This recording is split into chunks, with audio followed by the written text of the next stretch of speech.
చాలామంది జగన్ అనేవాడు చాలా బాధపడుతున్నాడు, నీరసించిపోయాడు, అస్సలు డబ్బులు లేవంట, కనీసం ఆఫీస్ రెంట్ కూడా కట్టలేకపోతున్నాడంట అని తీవ్ర నిరాశ నిస్పృహలతో అలమటించిపోతున్నారు. కానీ జగన్ పరిస్థితి అలాగేం లేదు. అందుకు మచ్చు తునక మద్యం కుంభకోణం విలువ 3,600 కోట్లంటే మిగిలిన కుంభకోణాల పరిస్థితి ఏంటి ఒక్కసారి ఆలోచించుకోండి. ఒక రోజుకు జగన్ కలెక్షన్ కొన్ని కోట్లలో ఉండేవని ఆయన ప్రాంగణానికి వెళ్ళి వచ్చిన అకౌంటెంట్లు చెప్పేవారు అప్పట్లో. అదే తర్వాతి రోజుల్లో కంటైనర్ల రూపంలో బయటికెళ్లాయన్న టాక్ ఉండేది. ఈ విషయం ఎవరో ఎన్ఆర్ఐ వచ్చి ఎలుగెత్తి చాటే వరకు ఇక్కడెవరికీ తెలిసింది కాదు. ప్రస్తుతం జగన్కు వచ్చిన ఇబ్బంది ఏం లేదు. ఆయన అప్పులు చేసి మరీ రాష్ట్రాన్ని దివాలా తీయించి మరీ ఒకరు కష్టపడి కట్టిన పన్నులను ఇతరులకు దారాదత్తం చేసి అదంతా తానే ఇచ్చినట్లు బిల్డప్ ఇచ్చేవాడు.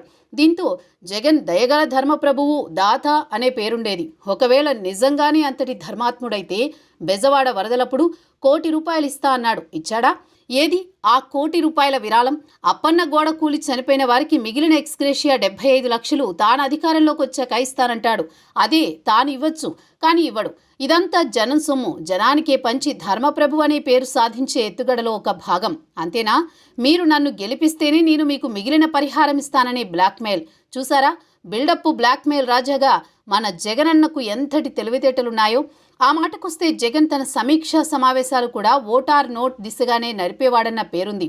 అయితే ఓట్లు లేకుంటే నోట్లు గలగలలాడితేనే జగన్ అనేవాడు ఉన్నత స్థాయి సమీక్షా సమావేశాలు నిర్వహించేవాడట. మీకు తెలుసా, ఉన్నత విద్యామండలికి సంబంధించి సమీక్ష ఉంది సార్ అని అధికారులంటే అందులో ఓట్లు కానీ నోట్లు కానీ వచ్చేదుందా? అలాంటిదేం ఉండదు సార్, ఇది ఉన్నత విద్య కదా, పైపెచ్చు మనమే ఎదురు ఖర్చు చేయాల్సి ఉంటుంది అని అంటే అయితే మనకేం అక్కర్లేదని అధికారులతో మొహాన అనేవాడట. అలా ఆయన వివిధ మార్గాల ద్వారా తన సొంతానికి డబ్బు పెద్ద ఎత్తున సంపాదించుకున్నట్లు టాక్. ఈ అవినీతికి జనం సంక్షేమం అనే అడ్డుగోడలను కట్టుకున్నట్టు అంచనా. అందుకే చూడండి, జగన్ చుట్టూ ఉన్న ప్రతి ఒక్కరూ ఏదో ఒక స్కామ్లో ఉంటారు, ఉండి తీరుతారు. ఆ కర్మ ఏపీడీసీ అనే దానిలో కూడా కోట్లాది రూపాయల మొత్తంలో అవినీతి జరిగిందంటే పరిస్థితి ఏంటి? అందిన కాడికి అందినట్టు దోచుకుని వాళ్ళ కొందరు చేసిన పాపానికి ఊచలెక్క పెడుతుంటే మరికొందరు జైలుకెళ్లే దారి మధ్యలో ఉన్నారంటే కారణం ఇదే.